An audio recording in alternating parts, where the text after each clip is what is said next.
in your records you use a lot of F word, a lot of swearing, and this and that. Again, is it necessary to get your message across to use that kind of language? Is it, you use the sexual imagery, you use the shocking physical appearance, you've done some bizarre things on stage, and you use profanity. All that necessary?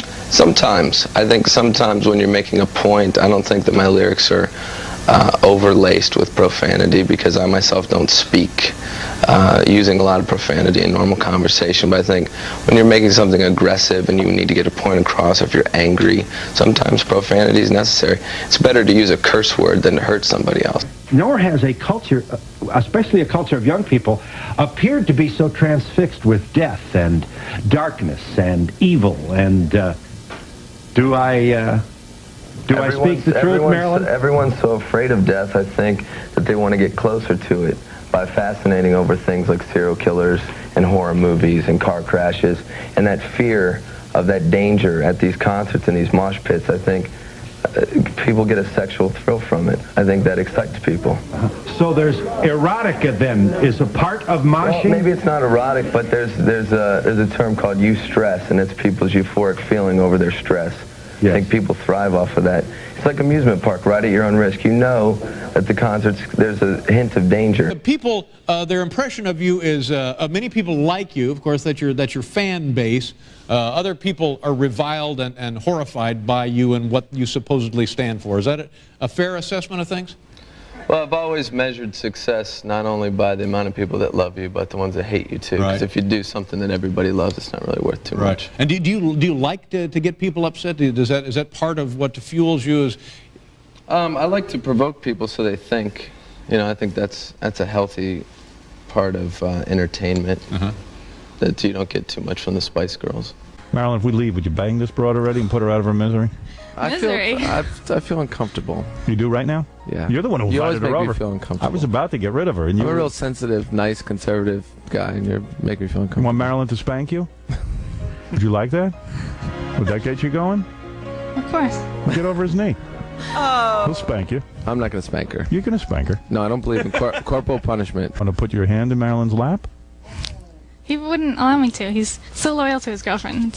You can be loyal to your girlfriend and put a hand in your lap. Oh, my God. I was going to say, I think we found what he... It's nothing bad about putting a hand in your lap. You just took her hand and put it in your crotch. I didn't put it in my crotch. Are you touching his crotch? Look, here's my crotch. There's her hand. So now yourself and your girlfriend, actress Rose McGowan, you get to be invited to a lot of the big celebrity dues. You're on the A-list. Does that surprise you that you're now the celebrity couple? I don't know if we're accepted.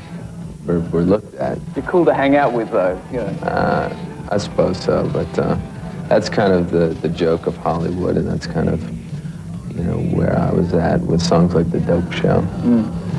Kind of having a laugh at how silly all of that can be, you know, rather than be overwhelmed by fame or being sucked into the nonsense of it all. And since we're on national television, I want to ask you. Okay.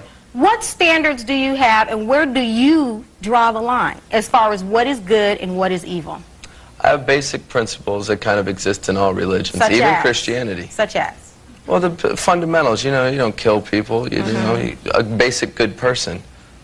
Okay, so Probably the same as yours. Do you? No, they're not the same. I guarantee they're not the same. Did you have a rib removed so that you could perform oral sex on yourself? Short answer is if I did, I wouldn't be here right now. Long answer is I wouldn't be here right now. What's your biggest pet peeve about those who try and impersonate you? About what? Those try and impersonate your style. Biggest pet peeve. I'm not aware of those. Well, I guess, you know, I don't really see, nothing. No, I don't really have a criticism towards it. I think that if I went to a Halloween costume party dressed as myself, I would lose because I would confuse them. I don't know. I'm not really sure. That's a weird question. I don't have any. I don't like pet peeves. I have two pet cats, William and Rusty. You ever do any bass fishing? I don't like sports. Don't do any sports at all? I have one moral, sports. You have one what? My only moral is I don't believe in sports. Oh, is that right? Not at all? No. You watch Those TV? kids used to beat me up when I was in No, the kids, that must have been awful. Well, tell us about that. Would you get pounded on a regular basis on your way to, like, is this in grade school or high school or? Well, to be honest with you, if I wasn't me, I would have beat me up too. I don't understand why you pick Catholicism, why you go with the cross, with God, with the Pope. To me, she has lost her religion because of listening to him as well as other musicians. She's not a Catholic anymore. She has no religion anymore, and that's what's bothering me. Well, you know, it could be because it was your religion and maybe it wasn't supposed to be hers. I tried to look at the things that I was taught growing up about Christianity in a different way.